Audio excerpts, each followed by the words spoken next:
Hi guys, I wanted to take a minute and I told only a handful of people about this project, but I wanted to tell you guys about it and let you know what I did this summer. Kind of been working on it for a while. It changed multiple times. I call it pivoting. I had an idea, it changed a couple of times, but it's okay. This is what happened. I wrote a book for my grandchildren. It's called Daisy County Adventures with Grandma and Princess Zoe. Written and designed by me, Jade Science. So yeah, it starts off with much love for my four grands, Zoe, Jackson, Lily, and Nora, and a copyright of 2023. So each of the kids got one of these cute little booklets. These are the flowers that are talked about in the book. And it starts off with Grandma getting some orders ready for her her granddaughter is Princess Zoe, which is this cute little character there, and her are going to deliver throughout Daisy County. Daisy County actually happens to be our back property. When we walk with the kids out there, I always talk about Daisy County because there's a ton of daisies in the back field.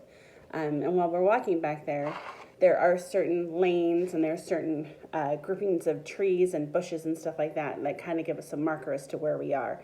One of them happens to be a cluster of butterfly bushes where Brenda Butterfly just happens to live. So there's that page. There's Brenda Butterfly. These graphics were not done by me. So these graphics here, the characters, happen to be stuff that I found in Canva. These houses, all of their houses are stickers that I found on Amazon. So hopefully I can take some of that on my YouTube channel. And if you guys wanted to find these cute stickers, because they are super adorable. So I did do the watercolor background, and then I put the stickers on top, and then I took a picture of those pages and put them into Canva, and then typed in my text, and then formatted my text on there. I have found some mistakes.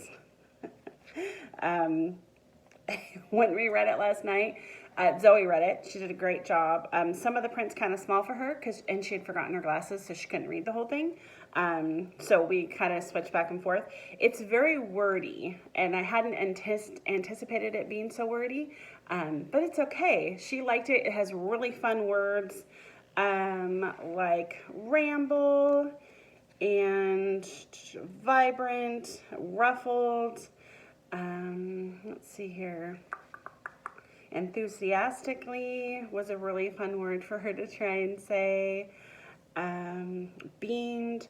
There was just a lot of different vocabulary that I wanted to include. One of my favorite books is the Thesaurus. It's always one of those things that I've loved using different words for, making $2 words into $10 words. It's always one of my super fun things that I like to do. So, yeah. So, scurried about and that kind of stuff. So it was fun because one of the characters in here is Ferbert, and Ferbert is actually a tree that we've named out back, and he's got some posts around him, so we know which one is Ferbert as he grows up. But Ferbert's in here, and Ferbert and his daughter ordered, what did they order? I should know this, foxglove seedlings. So that was super fun. It just kind of going through, and the Rosa the rabbit ordered some ranunculus. That's a really big word. Those are super fun flowers. And they had lunch back there at Douglas Pond Estates, there's a pond back there, and the family calls it the Doug Pond, and I kind of did a little bit of a play on words for Douglas.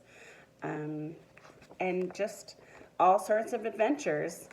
The kids know about Grandma's hideout back there, but instead of Grandma's hideout, I changed it into a florist place, and we went back to visit a florist where we had tea and cupcakes.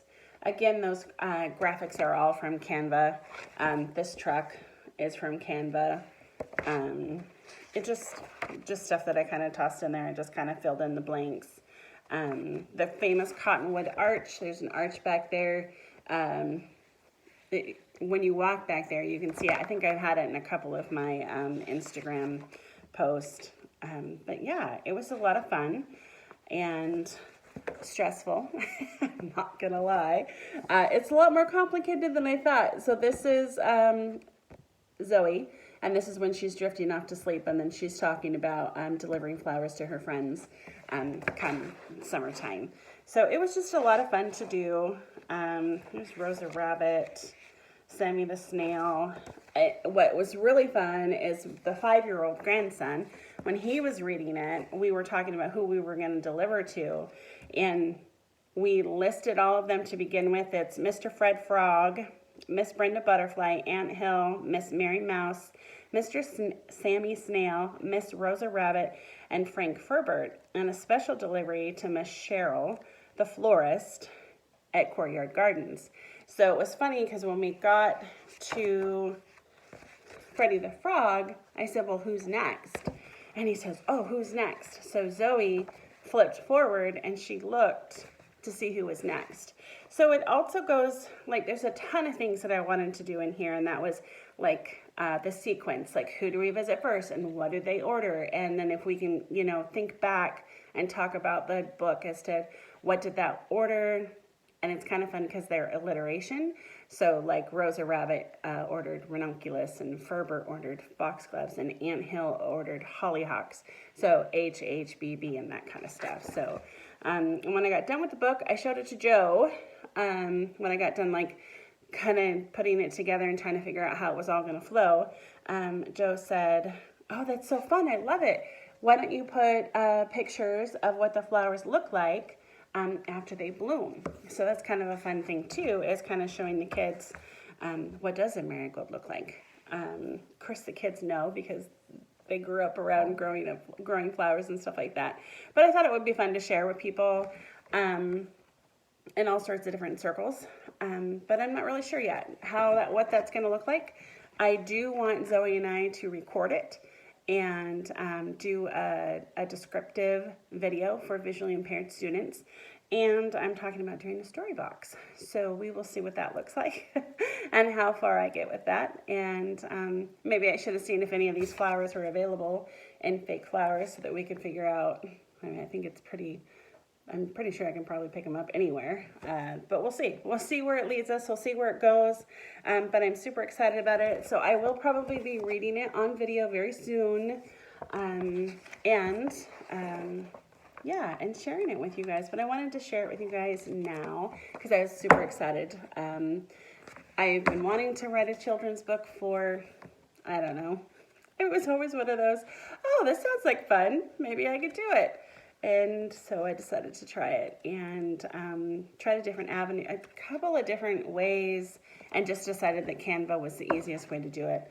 The tricky part is that Canva only allows, for this situation here, 24 pages.